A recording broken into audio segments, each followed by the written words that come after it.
BCom fourth सेमच्या विद्यार्थ्यांनो, आपण बँकेचं पहिल्या युनिटमध्ये जेव्हा शिकत होतो तर बँकेचं चॅप्टर फायनल अकाउंट सुरू केलं. त्यामध्ये प्रॉफिट अँड लॉस अकाउंट कसा बनवायचं याबद्दल आपण माहिती बघितलेली होती.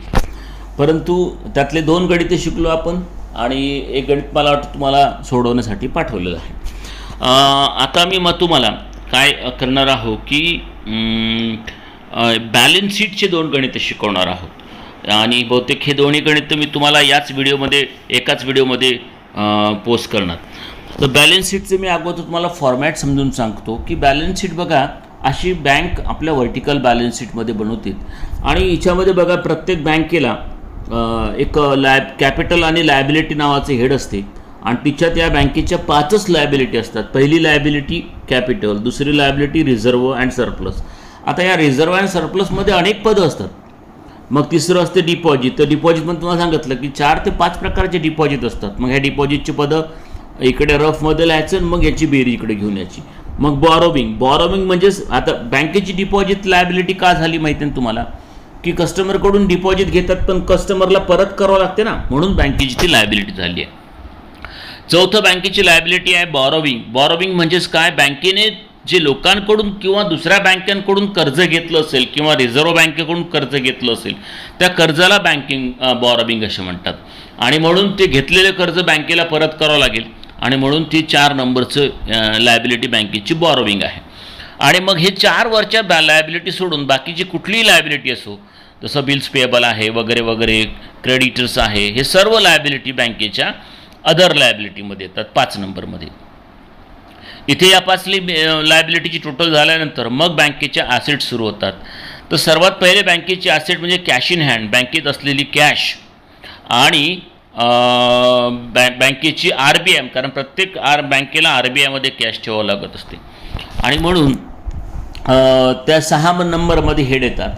बँक पुन्हा दुसरी ॲसेट कुठली आहे बँकेची, तर बँक ही दुसऱ्या बँकेतसुद्धा कॅश ठेवत असते. म्हणजे आपण जसं स्टेट बँक ही दुसऱ्या बँकेत किंवा बँक ऑफ इंडियामध्ये, बँक ऑफ बरोडामध्ये, तर कॅश इन अदर बँक आणि मनी ॲट कॉल शॉर्ट नोटीस, की असे पैसे की जे त्वरित प्राप्त होऊ शकेल. तर अशा प्रकारचा जो पैसा आहे हा दुसऱ्या बँकेत असलेला तो 7 नंबरच्या हेडमध्ये येतात. मग 8 नंबरमध्ये बँकेची ॲसेट आहे इन्व्हेस्टमेंट. तर बँक आपल्या जवळची असलेलं सरप्लस मनी इतर ठिकाणी इन्व्हेस्ट करतो, शेअर्समध्ये म्हणा किंवा गव्हर्नमेंट सिक्युरिटीमध्ये म्हणा किंवा गोल्डमध्ये म्हणा. तर ह्या सर्व इन्व्हेस्टमेंट या 8 नंबरमध्ये येणार. मग 9 नंबरची ॲसेट आहे बँकेची ॲडव्हान्स अँड लोन.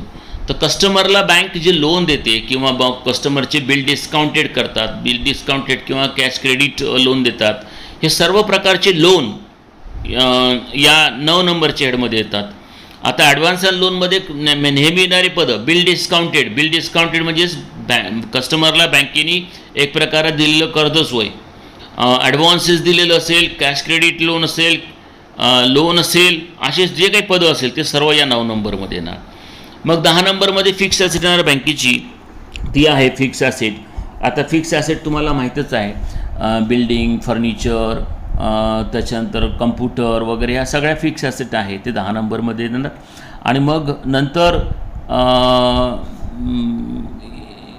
नंतर जे आहे जेवढेही ह्या ज्या ॲसेट सोडून ह्या जेवढ्या ॲसेट आहे ह्या 1 2 3 4 5 6 सॉरी अच्छा ह्या जेवढे ॲसेट आहे 5च ॲसेट आहे आणि ह्या सोडून ज्या राहिलेल्या ॲसेट आहे त्या अदर ॲसेटमध्ये येणार.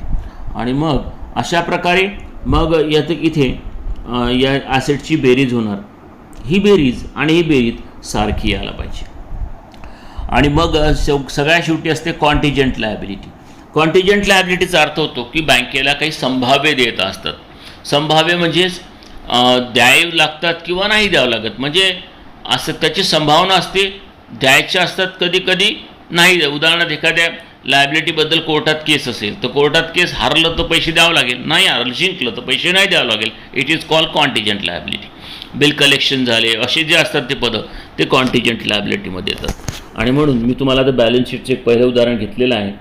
तर हे बघा, Asha bank limited Chandrapur has given the following balances on the basis of having request. You are prepared the balance sheet and आपण काय करायचं की अशा प्रकारचं गणित दिलेलं असते, त्या गणिताचे कोणतं पद कोणत्या नंबरमध्ये जातं. आता बॅलन्स शीट बनवायचं आहे तर बॅलन्स शीटची तुमची हेड मी सांगितलेली आहे बघा. बॅलन्स शीटची हेड आहे, लायबिलिटीची हेड कोणते सांगितले 1 ते 5 पर्यंत. मग ॲसेटची हेड कोणते आहे 6 ते 11 पर्यंत आणि 12वं कॉन्टिजेंट लायबिलिटीचं. बरोबर आहे. हे झालं तुमच्या बॅलन्स शीटची. मग प्रॉफिट अँड लॉस अकाउंट बनतात. प्रॉफिट अँड लॉस अकाउंटमध्ये इन्कमचे 2 हेड आहे 13 आणि 14 आणि एक्सपेंडिचरचे 2 हेड आहे 15 आणि 16. या सर्व पदांना तुम्हाला नंबरिंग करायची आहे. म्हणजे जर नंबरिंग केलं तर मग कुठलं पद कुठल्या हेडला जाते ते वर्क करणं सोपं पडते. तर बघा इथे दिलेलं आहे त्यानं issued and subscribe capital 60 lakh. म्हणजे बँकेचं जे ज्याला काय म्हणतो आपण ऑथराईज कॅपिटल आहे ते 60 लाखाचं आहे. परंतु बँक हे सर्वच्या सर्वच कॅपिटल इश्यू करत नाही आणि म्हणून हे पद आपल्याला तसं सहसा फक्त शो करत असते पण कुठे घ्यायचं नसते. आणि मग दिलेलं बघून घ्या, तुम्हाला दिलेलं बघून घ्या कॉल्ड अप कॅपिटल. तर हे कॅपिटल बघा लायबिलिटीमध्ये 1 नंबरमध्ये येते म्हणून मी याला 1 नंबर टाकलेला आहे. डिपॉझिट ही बँकेची लायबिलिटी आहे आणि बघून घ्या 3 नंबरला डिपॉझिट नावाचं हेड आहे म्हणून याला 3 नंबर टाकलेले आहे. आता स्टॅच्युटरी रिझर्व दुसरं हेड आहे बघून घ्या, रिझर्व अँड सरप्लस बँकेची लायबिलिटी म्हणून त्याला 2 नंबर टाकलेले आहे. स्टॅच्युटरी रिझर्व हे मागच्या वर्षीची होती, ही चालू वर्षीची म्हणून 2 नंबरमध्ये घेतलं. बॉरोविंग म्हणजे बँकेने घेतलेलं कर्ज 4 नंबरमध्ये. हेडमध्ये बघा मी फॉर्मॅट दिलं ते होतं 4 नंबर. कॅश इन हँड म्हणजे बँकेचं 6 नंबरचं कॅश इन हँड आहे. कॅश इन RBI हे 6 नंबरचं आहे. सेविंग बँक डिपॉझिट 3 नंबर लायबिलिटी आहे बँकेची. टाईम डिपॉझिट लायबिलिटी आहे बँकेची 3 नंबरमध्ये येणार. प्रॉफिट अँड लॉस दुसरं हेड आहे मी सांगितलं बघून घ्या एकदा. दुसऱ्या नंबरचं रिझर्व अँड सरप्लस, तुम्हाला रिझर्व अँड सरप्लस आहे तुमचं बघून घ्या. हे काय असं होतं तर या ठिकाणी रिझर्व अँड सरप्लस आहे तुमचं गणितामध्ये. आपण जो फॉर्मॅट तयार केला होता हे बघून घ्या. या फॉर्मॅटमध्ये तुम्हाला हे बघा रिझर्व अँड सरप्लस 2 नंबरमध्ये आहे, डिपॉझिट 3 नंबरमध्ये आहे, बॉरोविंग 4 नंबरमध्ये आहे. म्हणून मग आपण हे नंबर त्यांना देतो त्या पदांना. ओके. त्याच्यानंतर आता तुम्हाला आपण या गणितात येऊ. आता मग आपण इथपर्यंत आलो होतो कुठपर्यंत सेविंग बँक डिपॉझिटपर्यंत 3 नंबर, टाईम डिपॉझिट 3 नंबर लायबिलिटी आहे. प्रॉफिट अँड लॉस 2 नंबर. बिल्स पेएबल अदर लायबिलिटी आहे म्हणून त्याला 5 नंबरमध्ये येणार. रिबेट ऑन बिल डिस्काउंटेड हे नेहमीच पद आपलं 5 नंबरमध्ये येतात. ॲडजस्टमेंट असेल तर याला -13 आणि 5 नंबर असे 2 पदं येणार. बॅलेन्स विथ बँक अदर बँकेतलं कॅश आहे ती 7 नंबरमध्ये. कारण कॅश इन हँड आणि RBIची कॅश ही 6 नंबरमध्ये आणि दुसऱ्या बँकेतली कॅश ही 7 नंबरमध्ये. गव्हर्नमेंट सिक्युरिटी मी तुम्हाला सांगितलं बघून की ॲसेट आहे. ॲसेट इन्व्हेस्टमेंट नावाचं 8 नंबरचं हेड आहे इथे येणार ते. आणि मग बिल्स परचेस म्हणजे त्याला लोन अँड ॲडव्हान्सेस म्हणतात. मी म्हटलं बिल डिस्काउंटेड वगैरे जे असतात ते 9 नंबरचं लोन अँड ॲडव्हान्सेस पद आहे. अशा प्रकारचे गणित आहे. याच्यात पुन्हा अजून काही 3 पदं आहेत तर ते कुठल्या बघून घ्या. तर त्यानंतर अजून या गणितातले हे 3 पदं आहेत. कॅश क्रेडिट म्हणजे एक प्रकारचं बँकेनं दिलेलं लोन आहे. Loan and advance 9 number. Premises बँकेची फिक्स ॲसेट आहे आणि फर्निचर बँकेची फिक्स ॲसेट आहे. हे सर्व नंबर टाकल्यानंतर मग आपल्याला काय करावं लागत असते की मग आपल्याला वर्किंग करावं लागत असते अशा प्रकारे. तर आपण पहिल्या अगोदर काय करायचं की बघा मी असं वर्किंग दिलेलं आहे तुम्हाला. तर वर्किंग म्हणजे आपण अगोदर या हेडच्या सगळ्या हेडचे ज्यांना नंबर दिलेले आहे 1 नंबर ते कुठपर्यंत गेलो 1 ते 5 आपली लायबिलिटी आहे आणि 6 ते 11 ॲसेट आहे. या सर्वांची बेरीज करून घ्यायची रफमध्ये म्हणजे वर्किंगमध्ये आणि मग ह्या सरळ बेरजत बॅलन्स शीटमध्ये मांडायचे असं. पण हे शेड्यूल तुम्हाला करावं लागते मात्र कारण हे शेड्यूल केल्याशिवाय विचार मार्क मिळत नसते. तर आता तुम्हाला MCQ असल्यामुळे कोणतं पद कोणत्या शेड्यूलला जाते हे तुम्हाला पाठ करावं लागेल. म्हणून आता बघा इथं पहिले आपण नंबर शेड्यूल 1 घेतलेलं आहे बघून घ्या. कॅपिटल नावाचं नंबर 1 शेड्यूल. याच्यामध्ये एकच कॅपिटल ऑथराईज कॅपिटल याला बंद करतात म्हटलं ते नाही घेत.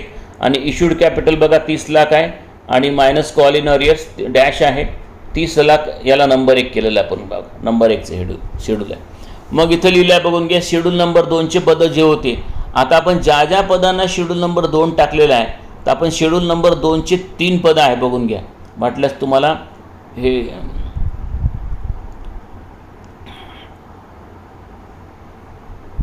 हां हे बघून घ्या.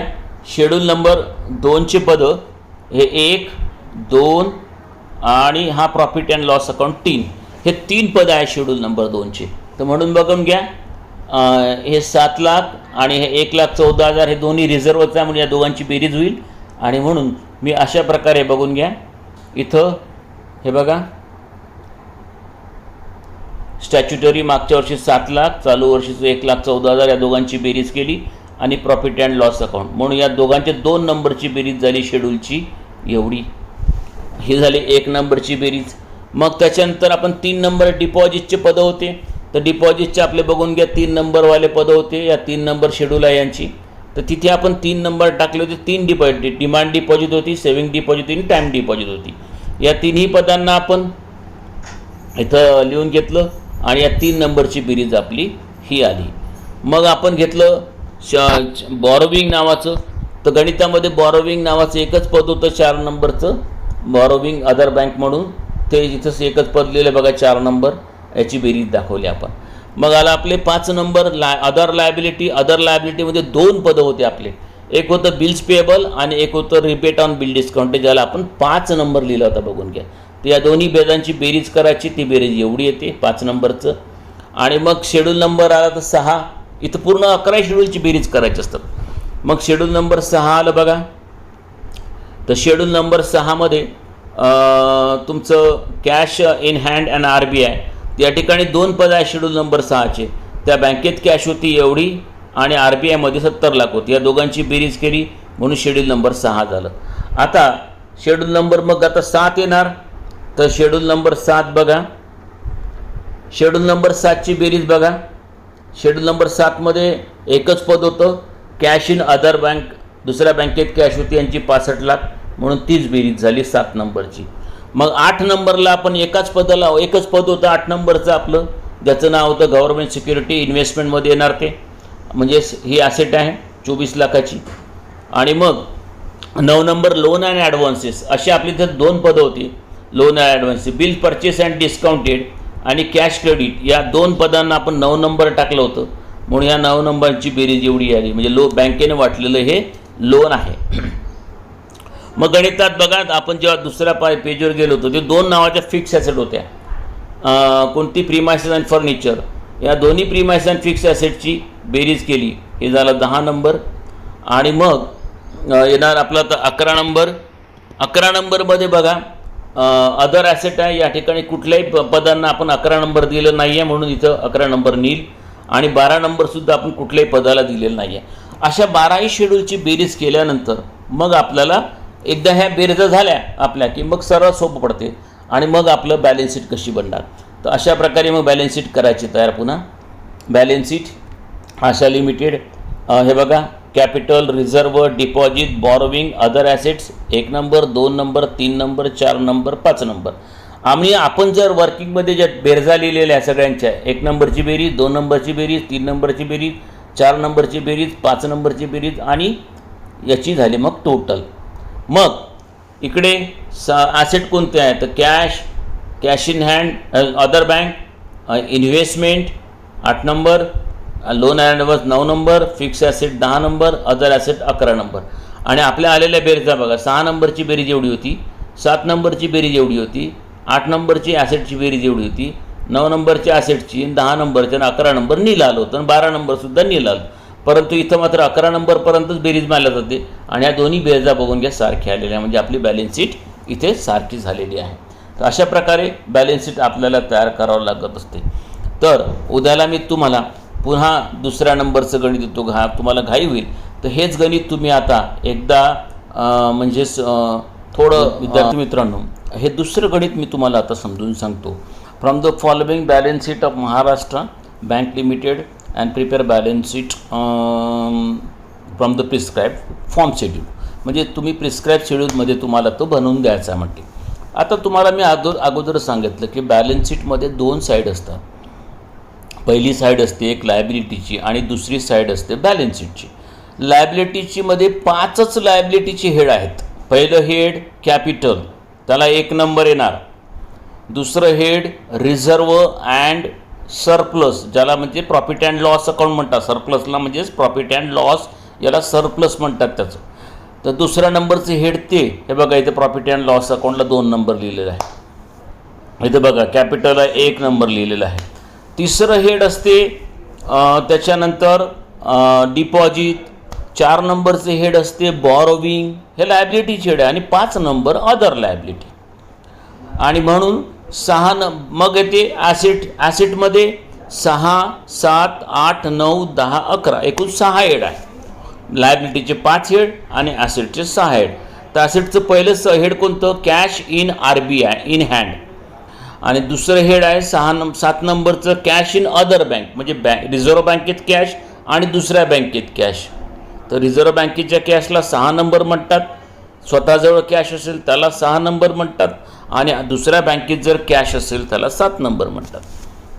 मग त्याच्यानंतर 8 नंबरमध्ये तर या बँकेचं इन्व्हेस्टमेंट असेल तर त्याला 8 नंबर येतात. इथं दिसते का तुम्हाला इन्व्हेस्टमेंटचं पद? हा दिसते बघा, इन्व्हेस्टमेंटचं पद दिसते, त्याला 8 नंबर येणार. 9 नंबरमध्ये बघा लोन अँड ॲडव्हान्सेस. या बँकेने जो लोन आणि ॲडव्हान्स दिलं असेल तिथं बघा 9 नंबरचे पद. हे बघा बिल डिस्काउंटेड 9 नंबर दिसते, म्हणजे बिल डिस्काउंट मी बँकेने दिलेलं एक प्रकारचं कर्ज. पुन्हा खाली बघून घ्या loan and cash and credit and overdraft 9 number आहे, म्हणजेच 9 नंबरचं ते पद झालं. म्हणजे लोन अँड ॲडव्हान्सेस हे 9 नंबर आहे. आणि मग 10 नंबरमध्ये फिक्स ॲसेट आहे. इथं बघा 10 नंबरचं काही पद दिसते का फिक्स ॲसेटचे एखादी तरी? इथं 10 नंबरचं पद मला वाटतं एकही फिक्स ॲसेट नाही आहे या ठिकाणी बघा. तर फिक्स ॲसेट आहे. ऑफिस फर्निचर बघा 10 नंबरचं आहे. आणि मग 11 नंबरमध्ये अदर ॲसेट. हे सर्व सोडून बघा स्टॅम्प अँड स्टेशनरी 11 नंबर आहे. Branch adjustment. आता हे ब्रांच ॲडजस्टमेंट डेबिट, आणि हे बघा डेबिट असेल म्हणजे ॲसेट आहे, अदर ॲसेट. आणि तिथं जर क्रेडिट असतं ब्रांच ॲडजस्टमेंट क्रेडिट तर अदर लायबिलिटी म्हणजे 5 नंबर. ब्रांच ॲडजस्टमेंटबद्दल लक्षात घ्या, ब्रांच ॲडजस्टमेंट डेबिट असेल तर ॲसेट झाली, अदर ॲसेटमध्ये जाणार ते. आणि ब्रांच ॲडजस्टमेंट क्रेडिट असेल तर अदर लायबिलिटी झाली, ते 5 नंबरमध्ये येणार. म्हणजे फक्त डेबिट क्रेडिटनं हे पद 5 नंबरमध्ये येते किंवा 11मध्ये येते असते. तर डेबिट असल्यास 11, क्रेडिट असल्यास 5 मध्ये. आता आपण बघा यांना नंबर कसे दिलेले आहे बघून घ्या. Cash with bank. Cash with bank म्हणजे दुसऱ्या बँकेत असलेली कॅश. मी तुम्हाला सांगितलं दुसऱ्या बँकेत असलेली कॅश हे 7 नंबरच्या हेडमध्ये येणार. Cash in hand and RBI 6 नंबरमध्ये ॲसेट आहे. मनी ॲट कॉल 7 नंबरमध्ये येणार. Bills collection. आता बिल कलेक्शन हे तुमची 12 नंबरचे हेड म्हणजे कॉन्टिजेंट लायबिलिटीमध्ये येणार. कुठे येणार? Contingent liability. हे बेरजेत येत नाही. 11 नंबरपर्यंत बेरजा होते माहिती ना तुम्हाला. खाली 12 नंबरमध्ये कॉन्टिजेंट लायबिलिटीमध्ये येणार बिल कलेक्शन्स. हे ॲसेट नाही आणि लायबिलिटी नाही आहे, कॉन्टिजेंट लायबिलिटी. Provident fund. आता कर्मचाऱ्यांचे पैसे प्रॉव्हिडंट फंडचे तर बँकेला परत करावं लागेल म्हणून अदर लायबिलिटीमध्ये येणार ते 5 नंबरमध्ये. Reserve funds. फक्त प्रॉव्हिडंट फंडच असा आहे जो 5 नंबरमध्ये येते. बाकी मग जेवढे फंड किंवा रिझर्व्ह असेल ते 2 नंबरमध्ये येतात. रिझर्व्ह फंड 2 नंबरमध्ये. ऑफिस फर्निचर 10 मध्ये. स्टॅम्प ड्युटी 11 मध्ये ॲसेट आहे. प्रॉफिट अँड लॉस 2 मध्ये. डिपॉझिट कुठल्याही असो त्या 3 मध्ये येतात. रिबेट ऑन बिल डिस्काउंटेड 5 नंबरमध्ये. कॅपिटल 1 मध्ये. आणि कॉल अनपेड म्हणजे कॉल इन अरियर्स मायनस करायचं त्या कॅपिटलमधनं. ब्रांच ॲडजस्टमेंटबद्दल बोललोच मी तुम्हाला. Bill discounted 9 number. इन्व्हेस्टमेंट 8 नंबरची ॲसेट आहे. Tax reserve. रिझर्व मी तुम्हाला सांगितलं फक्त प्रॉव्हिडंट फंड हे 2 नंबरमध्ये, बाकी सगळं रिझर्व प्रॉव्हिडंट फंड 5 मध्ये आणि बाकी सर्व रिझर्व 2 मध्ये. बिल्स पेएबल 5 मध्ये. Loan and advances 9. Statutory reserve 2. कुठली रिझर्व असो. आणि acceptance behalf of the customer 12 number contingent liability. आता इथं बघा 12 नंबरचे 2 पद झालेले आहे. ओके.